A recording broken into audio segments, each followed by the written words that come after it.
So happy to have you back on the show. I loved our last conversation about your book Generations, but we're going to talk about your new book today. And it's definitely a departure for you. And I'm curious why you chose to write this. If you could give us a little background of the origin story of why you decided to write this book. Yeah, so I have been researching kids and teens and technology use for a long time, about a decade now. My book iGen was among the first to make the argument that the increase in teen depression was due to smartphones and social media. And of course, the premise at the core of my last book, Generations, was that technology has the biggest impact in creating cultural change and generational differences. But, Yeah. Really this book comes from the collision of the research that I've been doing for a while on kids and smartphones and social media and mental health, and raising three teenagers myself and Mm. trying to keep them safe online and make sure that they're not on their phones 24/7, and just in general trying to figure out how to make that happen. And there's, last few years, there's been a lot more consensus building on the best ways to do those things. And so it seemed like the right time. Yeah, there's definitely been by necessity, been a strong interest in this. I know Jonathan Haidt wrote a book that was quite influential on this topic. And, I'm also the parent of teenagers. Mine are 19 and 16. I kind of wish I had read this book 3 years ago, or this book was out 3 years ago, because I'm concerned. I'm always concerned about their use of the phone. The 19-year-old I've kind of lost track of because he's in university, but I still got my 16-year-old living at home. How old are your kids, out of curiosity? 18, 15, and 13. Right. So you're right in the sweet spot. So all this research you're doing, what is the problem that you see it right now? What is the problem when it comes to teenagers or kids in general and their phones? Well, there's a lot. I mean, Yeah. it's a long list. Right. So, I mean, we can start with, younger kids and teens, that it's become really common for kids to get their first phone at 10 or 11, Hmm. which is very, very young. And smartphones were not designed for kids that young. And once they get that phone, it's often in their hand all the time, and Mm-hmm. it interferes with everything else in their lives. So that's usually not what we want as parents. We want our kids to have a childhood. We want Yep. our teens to have an adolescence where they're hanging out with friends in person and learning independence, and not just in their bedroom staring at a device all the time. So that's, one of the reasons that I wrote this book, was to try to help parents try to prevent that from happening, because it is And happening way too much. and it's in their phone in their hands all the time and in front of their faces all the time because it's addictive, right? In some ways. I mean, it is, people are addicted to, I'm addicted to my phone. I'm a adult, who has executive functioning, powers. But to hand it to a child, it's like giving them nonstop candy or something. It's just right. I mean, what's happening to their brains when they're looking at that phone? Yeah, and we still don't know. And I'm not a neuroscientist, so I'm Right. a little reluctant to go into that too much in detail. But there certainly have been studies suggesting that kids who are heavy users of electronic devices and social media, that there are differences in their brains. But you are a studier, wonderful researcher on generations, and you've looked at different generations and how they've interacted with technology. Do you see parallels, for example, between what's happening with kids today and phones and what might have happened to kids, the advent of the first TV set, where all of a sudden, I remember people complain. Well, I'm not that old, but I do remember, I sort of recall hearing people say, they watch too much TV, certainly in Gen X, For sure. or the invention of Atari, and all of a sudden we were playing Pong, and Mhm. So do you see a similarity? Is it worse now? How would you draw parallels? Well, yeah, 2 points that I'll make about the analogy with television. So one is, this is definitely different. The phone goes everywhere. There are very sophisticated algorithms, especially in gaming now, and in social media, that are designed to make sure you use the app as often as possible and come back to it as many times as possible, because that's how the companies make the most money. They call it engagement, which makes it sound so awesome, but other people would say it's addiction. So TV doesn't have that. Yes, it tries to be engaging in its own way, but it does not have these AI-powered algorithms that are keeping people on to the extent that social media does. Mm. And that phone can go everywhere with you. Your TV Right. set can't, or at least couldn't, back in the day when people were complaining about Gen Xers watching too much TV. So the other thing I always wanted to acknowledge about TV is that it's not that TV was completely harmless. It wasn't. People say, oh, we watch a ton of TV and we turned out okay. Well, sure, but look at the state of national politics. Look at how people are not joining community groups like they used to. So one of my favorite books is Robert Putnam's Bowling Alone. Came out in 2000, and he documented in like 800 pages how people are not getting together with their neighbors as much anymore, how they're not joining community associations anymore. At the end of that 200 pages, his conclusion about what caused that was television. Interesting. And that was before, that was written in 2000, so he wouldn't even know that social media would come around and make us even more siloed and lonely and alone.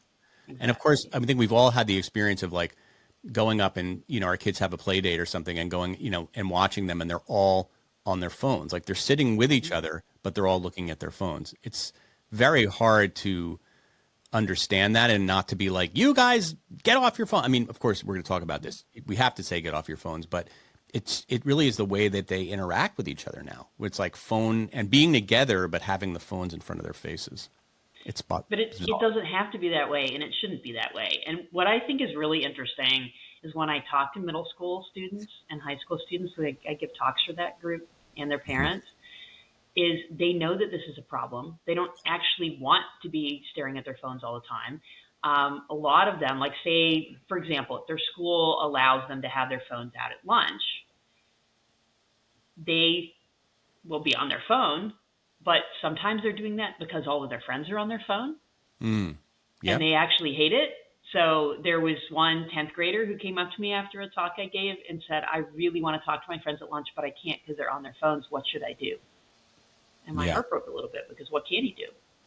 Right? It's a group problem, not just an individual one.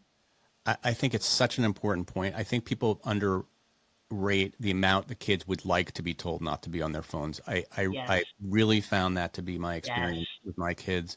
And, my daughter went to she went to a 6-week summer camp this summer that was a no phones. They absolutely were not allowed to bring their phones. So she, for 6 weeks, was offline, which was unbelievable experience for her. And when we went to visit her about 3 weeks in for Parents' Day, she was kind of like curious, but she said, I don't know if I don't really want to look at my phone. Don't show me my phone. Like she was battling this because I think she just loved, by the way, she had the best summer of her life. I think because she was away from the phone. Love camp. Camp is something I talk about in the book about. It really is. It's amazing. I wish I could go to camp now. Or I wish I could go to detox camp, because we're talking about kids here, and some of this stuff would be good for parents too. But anyway, but yeah. So to me, it just reaffirmed that it is so important for them to be away from their phone, and that they like it, and that she didn't really want to be plugged back in. So anyway, I think it's so important. Do you think parents are somewhat at fault here too? Because of course we give them their phones too young, but we also I'm amazed that more parents don't fight for banning phones in school. And we're going to talk about that a little later, but because that's one of your rules. But does that surprise you? That surprises me. Like the parents actually argue that they want to have kids to have their phone in school. So from the surveys I've seen and the principals I've talked to, most parents are on board with no phones during the school day, bell to bell. But there is a small but vocal group who are not. And they will push back. They will say, but I should be able to contact my child at any moment, which you can say to them, because most of them are Gen Xers. How would you have liked it if your parents would have been able to contact you at any moment during the school day? You probably would have hated it. And then the thing that some parents will bring up is, what about emergencies, particularly what about a school shooting, which is a valid concern to have. But school safety experts are virtually unanimous that it's actually safer for kids not to have their phones in that situation, because it can alert the shooter to where people are hiding. It can distract students who need to be listening to instructions. And if they are contacting their parents or other people, it ties up bandwidth that's needed by first responders. And then parents may rush to the school, and then the first responders can't get through. Wow. So, I mean, it's kind of amazing to me because, of course, most parents today remember a time when you couldn't communicate with your kid through their cell phone at school, and Right. and we were all just fine. I mean, of course, Right. I'm old enough to know that way before cell phones, like I think the only way you would ever be able to get in touch with your kid at school would be to call the office. Right. So, And you and can that still worked. do that. That's the thing. You can Yeah, still do that. still Even do. individual classrooms, almost all of them still have a landline. So, Right. you know, Yeah. I mean, I'm 100% on board of them. And of course, my daughter's school does not allow phones during the day. And I think it's fantastic. So let's talk about, before we get into the rules, I want to talk about that. There's one question that I had asked in terms of putting it in generational context. You said it's some ways it's worse than the TV because you can take it with you. And I'm curious, has there ever been a time, I guess every generation is introduced, some new technology is introduced or some new invention is introduced. But has there ever been a time that seems this dire, like for a younger generation? I just can't, of course, kids faced war. I mean, there's things that we faced in our lives and through over the years, but it just seems like right now is one of the worst things that kids have ever had to put up with. well, to take the broad view of the historical context, which I do think is important, the early 90s was pretty bad. The height of the violent crime wave. And it was Gen X who was bearing the brunt of that because that's Right. mostly, teens and young adults. So that was a pretty bad time. The economy was also pretty bad. So, and you can see that if you go back and look at when the media first discovered Gen X, it was very much this, you know, pessimistic, kind of negative, cynical, view of the generation. I think that was a product of the early 90s. And then, of course, by the time you get to the mid 90s, late 90s, the economy starts to improve. You get the tech boom, you get violent crime going down, and things started to get a lot better. I think what's remarkable about our time now, crime rate is actually still pretty low. The economy is doing pretty well. Amazing. From most indicators that we have, child abuse is down. Just a lot of indicators for children and teens are significantly better than they used to be. Fewer teens are drinking alcohol. Fewer are doing drugs. So marijuana use is pretty stable actually at least among teens. It's gone up among young adults. Fewer teens are having sex. The teen pregnancy rate has plummeted. So there's so many things that are going right for teens. Yet their suicide rate is almost as high as it was in the early 90s. Rates of depression are very, very high. And so there's like a crisis of our own making. It's not things like the violent crime rate where that's really hard to solve without massive amounts of policing and money and all kinds of other solutions. This is something that is, relatively speaking, easier to solve. But we haven't solved it. And so our kids are still really depressed because they are not seeing their friends in person. They're not sleeping as much as they should, partially because of that device. And they're in their bedrooms alone on the device. Yeah. It seems like obvious how we have to, that we have to deal with this problem, yet it's been very complicated and harder than you would expect. But you've laid out these rules that you give to parents to at least, help their children navigate this, because kids need help, right? Like they can't be expected to know how to do this on their own. That's the thing. I think we just sort of expect, don't look at your phone, whatever. Like, can you, it's more than that. Like we have to set ground rules and like you said, some of them, they want the rules sometimes. Yeah. I mean, and that's really one of the reasons I wrote the book, was that so much of the advice out there for parents is like really vague and squishy. When should you give your kid a phone? Oh, it depends. Every family's different. Every kid is different. It's really unhelpful. Like, let's do like we did for driving and the legal voting age and drinking. Let's choose an age and stick with it. Right. So the age that you have come up with is 16, in terms of you argue kids shouldn't be on social media until they're at least 16 years old, which is Yes. the age that they can vote, correct? Or is that No, they voted no, 18. Okay, I'm going to take that back. So why 16? So some argue that the minimum age for social media should be 18, Hmm. and I actually agree with that. It makes sense for a lot of reasons because it's legal adulthood. Uh, and when you sign up for a social media account, you have to sign a legal contract signing away your data. Mm. So Wow. really, it should be 18. 16 is a compromise because there are some 16 and 17-year-olds who really want to uh, get involved in the community or get involved in politics, and social media can sometimes be useful for that. So I think it is a compromise position to say 16. I think ideally it should probably be 18, but you can see the argument for 16. And it definitely shouldn't be 13, which is what the legal minimum is now, because what parent or developmental expert or educator ever said 13, middle school, right at the beginning of puberty, that's the perfect time to introduce social media? Like, no one would ever argue that. There's Right. so much maturity that happens between those ages of 13 and 16. So is this, it makes sense to me. Do you think, I mean, again, you're not a policymaker. This is what you're telling parents to do. But I feel like maybe the government should mandate this or in some That ways, would be amazing. That would right? be Like we wonderful. can't smoke or we can't drink. There's certain things that kids Yes, cannot do that's until right. they can't drive, until they're 16. That was what I was thinking of, the driving. And so it seems, but in the meantime, I guess parents can set those rules. Now, that is easier said than done because if all of your friends are on social and you're not, that could be tricky. How do you advise parents to navigate that, like the sort of the FOMO and the peer pressure of social media? Yeah. Well, your kids have many other ways they can communicate with their friends. Right. They can text, they can call, they can FaceTime, they can see each other in person. It doesn't have to be algorithmic social media. And it's interesting because the apps that are the most popular with the youngest kids, like TikTok in particular, isn't even used to communicate with friends. Right. And the feed is individualized. So that argument doesn't even work for that platform. And then for others like Instagram and Snapchat, again, there's many, many other ways that you can communicate with your friends. It doesn't have to be social media.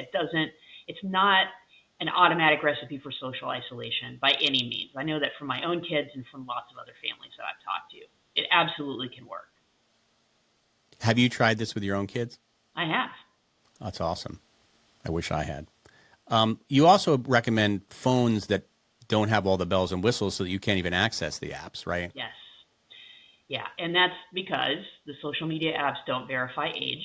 Even if Hmm. they did, the age they'd be verifying is 13, which is way too low. Parental permission isn't required. The content moderation on social media is almost non-existent these days. Even on the Instagram so-called teen accounts, there's a report recently showing even they still have lots of stuff that passed by the content moderation, lots of toxic stuff, eating disorder stuff. It was violence. It was just everywhere. So that's why I think it's best to keep your kids off of those platforms. And one of the ways to do that is to not give your kid a smartphone. Give them a phone designed for kids that Hmm. does not have social media on it at all. And another thing we haven't even touched on is AI chatbots, like I especially know. the AI companions and relationship bots with the AI boyfriends and girlfriends. Mm. Do you really want your kid on that and having their first romantic relationship with a chatbot Yeah. that just affirms them all the time and is probably having, an adult sexy conversation with them, which is what many of those are designed to do. So those basic phones, fortunately, also have those on the banned app list, which Wow. I think is a big relief. That is, yeah, we haven't talked about AI now. It's almost like a whole separate book that you need to write because that's Yeah, a I whole. know, right? Like, first, we had social media, which we had to do, and now we've got this other thing coming down the pike, and it's already here. And it's unbelievable and how realistic the voices sound. If you actually talk to ChatGPT, I can't even believe how much it sounds like a person. It really is like that movie Her. So that is terrifying. And yeah, I don't. Thankfully, I don't think my kids engage with AI yet, but it shouldn't be, certainly shouldn't. You also recommended no devices in the bedrooms overnight. And I've even heard this for grown-ups, Absolutely. yeah. And tell me what your research has shown you that makes Yeah. you take that stance. Yeah, it's actually other people's research, and it's super, super solid. There's just tons of research showing that if that phone is in the bedroom overnight, that it disrupts sleep, that people don't Mm, sleep as long or as well. And that's true even if it's off, even if they're not engaging with the device, if it's just there and available, it still disrupts sleep. And then a couple studies recently have also shown that being on a device right before you go to bed, like if you're in bed about to go to sleep and you're scrolling through a device, that's even worse yeah. for sleep, that really sets you up for not sleeping well. And that's so common. The undergraduates I teach, almost all of them tell me that the last thing they do before they go to bed is look through their phone. And Yeah. that should not be what you're doing before you go to bed. I mean, I think of when we were teenagers, like we were on our phones, talking to our friends right at night. Mm-hmm. Um, even that was kind of probably not the best. But that was just bad because of not getting homework done. But are you suggesting, because like my daughter likes to kind of go into her room at night and talk to her friends, usually not actually on the phone, but like they do it in such a weird way where they sort of like they're doing FaceTime, but they're also like doing other stuff. I don't know. They're like, Mm-hmm. do you recommend even, or just when they actually go to bed? About a half hour Yeah. before sleep, it's best to shut down anything that's going to be too stimulating.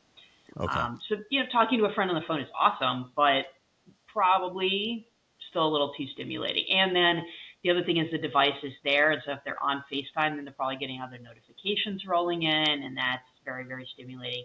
So going to bed is like or going to sleep is like landing a plane. It takes about 30 minutes.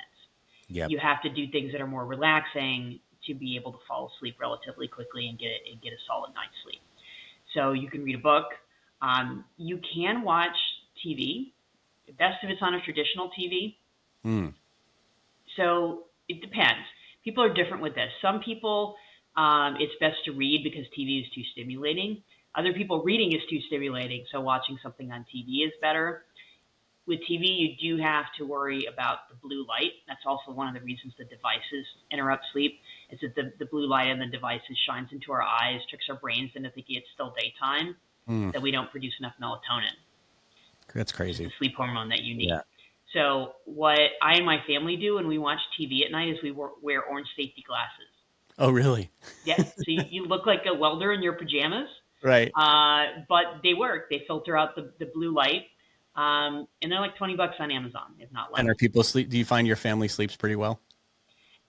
It definitely makes a difference for me, and Yeah. I struggle with sleep, and I'm one of those people where reading stimulates me too much. I Hmm. get too into the book. I don't want to put it away. But TV, for whatever reason, there'll be the end of the episode or the end of the scene or something, and it's just easier for me to turn it off. Yeah. But I just worry about the blue light, and those glasses seem to work. They seem to I'm gonna work. try those. I am gonna try those. Yeah. One of the rules I really liked, and maybe I liked it because we kind of do this around our house, is you create no phone zones, right? That you create in your family life places where you can ban the phone. Like for example, at dinner, like we don't have our phones out at dinner. I mean, it's not a rule, but I think everybody kind of knows. Like we have family dinners, which I can't. I'm always surprised that more people don't do that. Like that's a very important thing in our household. But why did you come up with that idea? Was that based on some research that you had done? So I mean, I'd read about that idea for a while. The story that I tell in the book is when we were on vacation, and my oldest daughter was on the phone talking to a friend of hers when we were on the snorkel boat. And I'm like, "Are you kidding me right now? This is one of the Yeah. last times we're going to be taking a family trip before you go to college. And what are you doing?" So it just made me realize that there's just times that you really got to carve out that are phone free. And family dinner is a great one. Right before bed is another. And vacation is right at the top of the list. And, we've had small compromises on this of, okay, you can use it for this amount of time in the car, but then I have to put it away, or you can look at it in the evening. But that for most of the time, just not being on the phone, because the car is actually a great place to have those family conversations. Yeah, it's the So best. the last family trip that we took, we did that. We limited phone time during the drive, and we had some of the most amazing conversations. My youngest, who's 13, she would say, "Question for the car," and then she'd talk about like your favorite this, your favorite that, and everybody had to answer. And we got into some really really interesting discussions, about other trips that we'd taken and favorite memories, and even some stuff around culture and politics ended up coming up when we were exchanging opinions and ideas. Yeah, the car is the best time to connect with your kid. I used to drive my daughter to school. I complained because my daughter goes to school really far away, and I used to complain. And this year she got a bus, and now I'm like realizing I'm not having as many great conversations with her anymore because she comes home from school and she's exhausted, and in the morning those were the times, like those were the best. So I'm just gonna start. I already told her I'm gonna start picking her up and taking her to school more often. Even forget this bus thing because it's a really great time to bond. Now, I don't want to go through every rule, and we're sort of out of time here, but if if parents could follow one of the 10 rules in your book, which one do you think would have like the biggest impact? Like maybe we missed it, maybe we haven't talked about it yet, but if there's one rule that you feel like I wish everybody would come away reading my book and thinking, what would it be? No devices in the bedroom overnight, which we discussed, just because sleep is so crucial to physical health and mental health.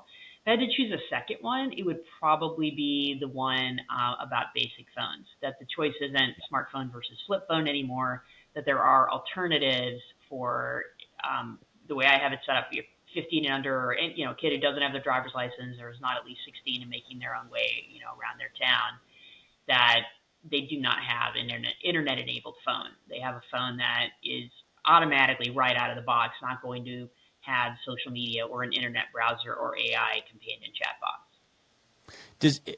So in writing this, obviously there's a lot of bad news, right? Like, do you have hope though that we can kind of get through this? I mean, I guess we've gotten through it in the past, when things have thrown themselves at a young generation, but even with AI coming down the road, and who knows what's after AI, what gives you hope that we are going to weather this storm and all the storms coming down the road? Well, I mean, one thing that definitely gives me hope is that more and more schools are going to no phones during the school day, bell to bell.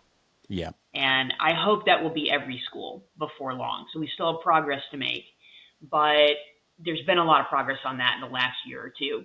And that gives me some hope, because then that'll be a time when kids have to learn how to live and learn without the phone, that there'll fewer distractions in the classroom, that they'll talk to each other at lunch instead of being on their phones. There's just so many compelling reasons to put that into place. And so that gives me hope. Well, Jean Twenge, thank you. Always super fascinating to talk to you. And I'm so happy you put this book out in the world. Thank you so much for coming on the show and talking about it.